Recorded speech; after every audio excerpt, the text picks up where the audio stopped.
В рамках объявленного и проводимого по инициативе губернатора Ульяновской области Сергея Ивановича Морозова проекта «Пятилетки благоустройства» во всех муниципальных образованиях области проводится огромное количество мероприятий, направленных на ремонт и реконструкцию имеющихся и создание новых объектов благоустройства, способствующих обеспечению максимально благоприятных, комфортных и безопасных условий проживания и отдыха населения. Для ее успешной реализации в Старокулаткинском районе была разработана комплексная программа, включающая первоочередные и перспективные работы по благоустройству для каждого населенного пункта.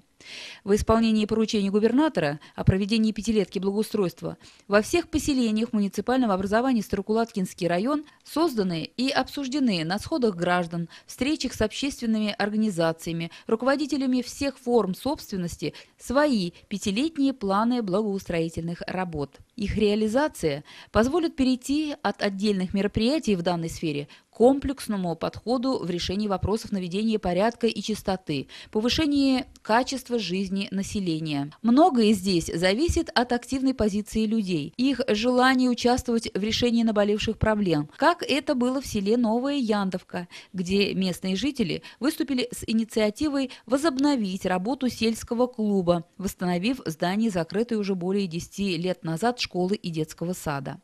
Силами администрации района, работников культуры, централизованной клубной системы, районной централизованной библиотеки, жителей села Новая Яндовка под чутким руководством главы района была проведена уборка во всех кабинетах бывшей школы. Произведена очистка пришкольной территории от мусора и самосева, а также разработан проект реконструкции здания под культурно-досуговый центр. Но в рамках подготовки к 7-му Всероссийскому сельскому сабантую, проводимому в Старокулаткинском районе 4 июня 2016 года, планируется использование оставшейся части здания под гостиницу для размещения делегаций, представителей различных регионов России, участников будущего сабантуя.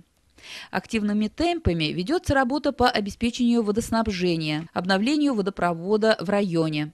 Также в селах Чувашская Кулатка и Бахтеевка планируется восстановление водопровода на улицах Солнечная и Луговая. На сегодняшний день у зданий автовокзала и магазина «Пятерочка» в рабочем поселке Старая Кулатка обществом с ограниченной ответственностью ТАН проводится ремонт и асфальтирование прилегающей территории. Совершенно иной облик приобрела дорога, соединяющая село Старый Мостяк и село Масеевка. Тем самым была решена наболевшая проблема жителей этих сел и родителей учащихся старших классов села Масеевка, дети которых вынуждены дважды в день преодолевать эту трассу. Особенно ярко проявилась активность населения района, его желанию изменить жизнь к лучшему в период подготовки к празднованию 70-летия Великой Победы, когда повсюду ощущался особый духовный подъем и единение всех сил общества.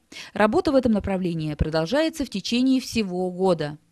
Поддержали жители района и инициативу губернатора Сергея Ивановича Морозова по проведению акции «Подарок малой родине», в рамках которой создаются места для отдыха, облагораживаются придомовые территории, проводятся благоустроительные работы на кладбищах. Особенно хочется поблагодарить неравнодушных к жизни родного села односельчан, представителей духовенства, общественности и руководства сел Средняя Терешка, Кирюшкина, Новые Земницы, Новые Зеленые, Старые и Новые Мостяк, Старый Атлаш и Кармалей. Однако для успешного выполнения комплексного плана необходимо, чтобы все жители изменили свое отношение к вопросу наведения чистоты и порядка в своем доме, на своей улице, в поселке, в районе. В текущем году, поддержав инициативу Сергея Ивановича Морозова, старокулаткинцы произвели массовую посадку леса Победы в память о невернувшихся с войны земляках. Но молодые деревья нуждаются в уходе, обеспечить которые наша общая святая обязанность.